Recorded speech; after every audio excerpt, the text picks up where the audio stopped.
Supreme court ने जो judgement दिया, मैं समझता हूँ वो जजमेंट संवैधानिक रूप से सही नहीं है। हालांकि सुप्रीम कोर्ट के 7 जजों ने दिया वो, जी। लेकिन कोई भी सरकार ये नहीं कह सकती कि मैं सुप्रीम कोर्ट का जजमेंट लागू नहीं करूँ, हम्म। क्योंकि अगर उस जजमेंट को अगर चेंज करना है, उसका सिस्टम है कॉन्स्टिट्यूशन में, जी।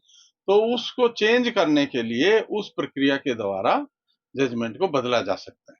हम्म। ये अलग बात है, वो जजमेंट सही है गलत है, वो एक अलग तरह की बात है। लेकिन लीगली ये है कि अगर कोई भी सुप्रीम कोर्ट का जजमेंट आ जाता है तो वो प्रेसिडेंट है और सभी अथॉरिटीज उसके लिए बाउंड हैं, और उसको चेंज करने के लिए संविधान में प्रक्रिया है जिसके तहत संविधानिक सिस्टम में बदलाव करके उसको बदला जा सकता है।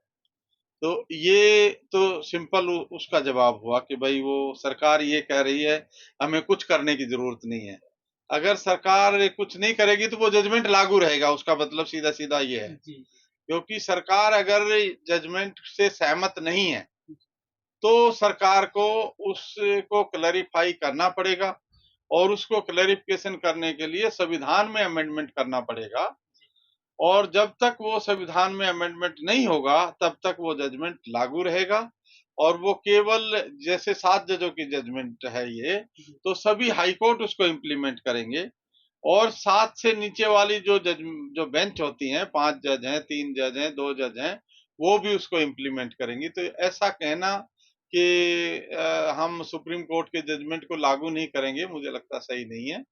और सरकार को उसके ऊपर स्टैंड लेना चाहिए।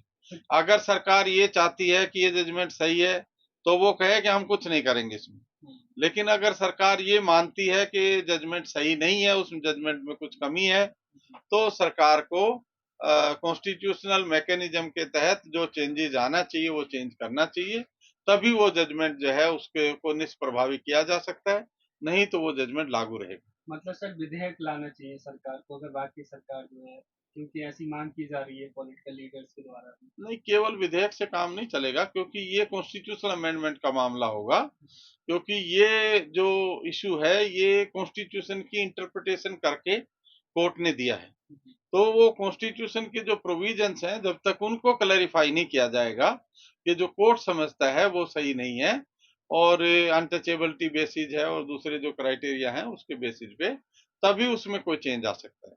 अदरवाइज वो जजमेंट लागू रहेगा, और उस जजमेंट को सरकार को भी मानना पड़ेगा, और जितनी भी बेंच हैं उनको मानना पड़ेगा। क्योंकि इस तरह से ये रूल ऑफ लॉ हमारे देश में है। ये अनार्की पैदा करने की जरूरत नहीं है सरकार को भी और किसी को भी।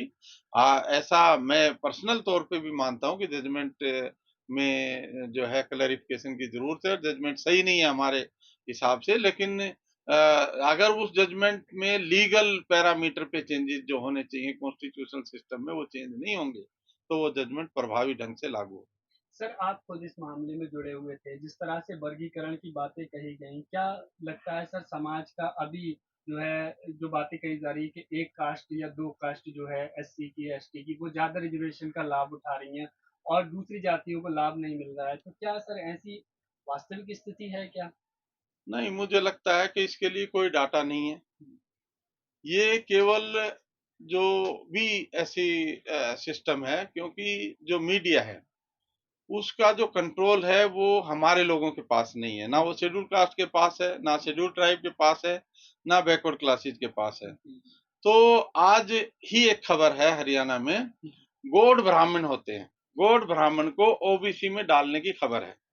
हरियाणा सरकार ने उसको इशू किया, उनका जो कमीशन है उसने। तो जो डिस्क्रिमिनेशन जो करने वाले वो तो गौड़ ब्राह्मण ही है।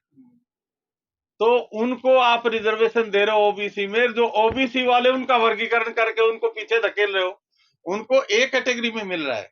तो ये जो पूरी व्यवस्था है, ये पूरी व्यवस्था अलग तरह से काम करती है। इसको समझने के लिए, उसके बारे में चिंता करने के लिए हमें जरूर उसके ऊपर सोचना चाहिए। क्योंकि कोर्ट ने जिस तरह से उसको डील किया, मैं समझता हूँ कि संविधानिक तौर पे वो सही नहीं है। और अगर संवैधानिक तौर पे वो सही नहीं है, क्योंकि एक समस्या हम और भी देख रहे हैं कि जैसे एससी एसटी ओबीसी इनके जो इश्यूज होते हैं उनको कोर्ट कहता नहीं 2 ही दिन में खत्म करना है। 5 जज की बेंच है, 7 जज की बेंच है, 9 जज की बेंच है, वो 2 ही दिन में हमने खत्म करना है। और जब कोर्ट जो है मे और सेल का मतलब क्या है, मतलब ये मैंडेटरी है प्रोविजन या ये डिस्क्रिशनरी है, ये डिसाइड करने के लिए 1 महीना डिसाइड करता है, उसमें इतना लंबा कुछ है नहीं। लेकिन उसके बारे में अगर हमारे पास 10 आर्गुमेंट है तो हमें एक ही आर्गुमेंट करने का मौका दिया जाता है। ये भी एक मतलब जो है डिस्कशन का वो होना चाहिए, क्योंकि जो राइट्स हैं उनको मार्जिनलाइज किया जा रहा है और ये मार्जिनलाइजेशन जो है ये हमारे अधिकारों को खत्म करने की दिशा में लेके जा रहा है।